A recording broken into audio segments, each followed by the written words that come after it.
When World War I erupted in 1914, Germany found itself in a perilous strategic situation, surrounded by powerful enemies on both its eastern and western borders. To the west stood France, eager for revenge after losing Alsace-Lorraine in 1871. To the east was the vast Russian Empire, capable of fielding millions of soldiers. This threat of a two-front war, fighting both France and Russia simultaneously, had haunted German military planners for decades. Out of this dilemma emerged one of history's most famous and controversial military strategies, the Schlieffen Plan. The German dilemma: two fronts, one army. Germany's geopolitical position in Central Europe was both a strength and a curse. While it placed the nation at the heart of European trade and power, it also left it exposed to encirclement. By the early 1900s, the European alliance system had solidified. France and Russia formed a military alliance, 1894, to counter German power. Britain later drew closer to France and Russia through the Triple Entente, isolating Germany diplomatically.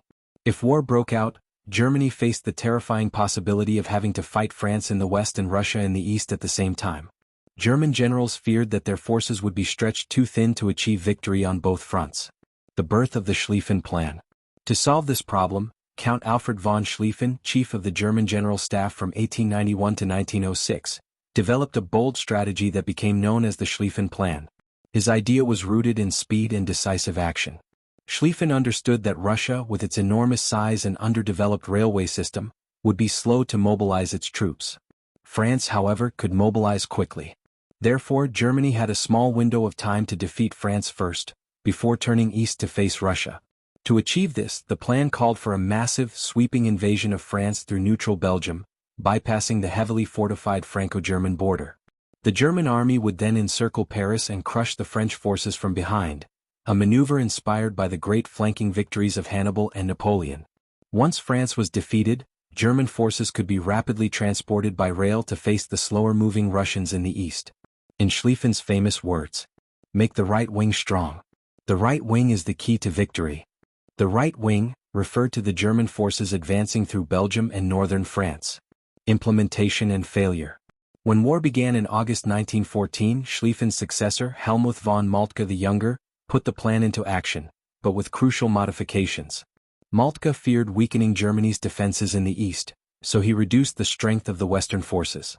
He also shortened the invasion route, not fully following Schlieffen's vision of a massive, wide swing around Paris. As German troops marched through Belgium, they encountered unexpected resistance from the Belgian army and faced the British Expeditionary Force (BEF), which arrived to aid France.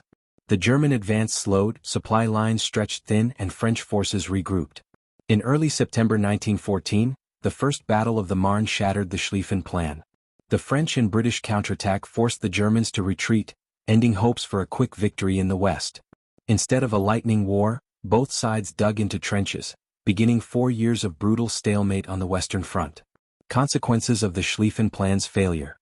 The failure of the Schlieffen Plan doomed Germany to the exact situation it had feared, a long, exhausting two-front war.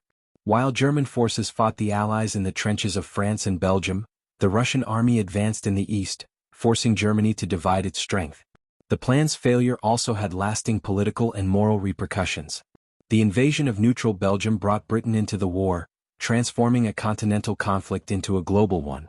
The drawn-out war drained Germany's economy, exhausted its people, and ultimately led to defeat in 1918. Legacy of the Schlieffen Plan. The Schlieffen Plan has since become a symbol of both strategic brilliance and fatal overconfidence. It demonstrated Germany's ability to plan meticulously, but also revealed the dangers of rigid military thinking and underestimating the enemy's resilience. In hindsight, the plan reflected the military logic of its time. Victory depended on rapid, decisive movement before modern industrial warfare could bog armies down. Yet World War I proved that technology, machine guns, railways, and trenches favored defense over offense. The Schlieffen Plan's failure not only shaped the course of World War I but also influenced German strategy in World War II, when Hitler sought to avoid another two-front conflict, this time with his own Lightning War, or Blitzkrieg. Germany's attempt to escape a two-front war through the Schlieffen Plan ended in tragedy and stalemate. What was meant to be a swift and decisive campaign instead became one of the bloodiest wars in human history. The Schlieffen Plan remains a cautionary tale, A reminder that even the most brilliant strategies can crumble under the weight of real-world complexity, human resistance, and the unpredictable chaos of war.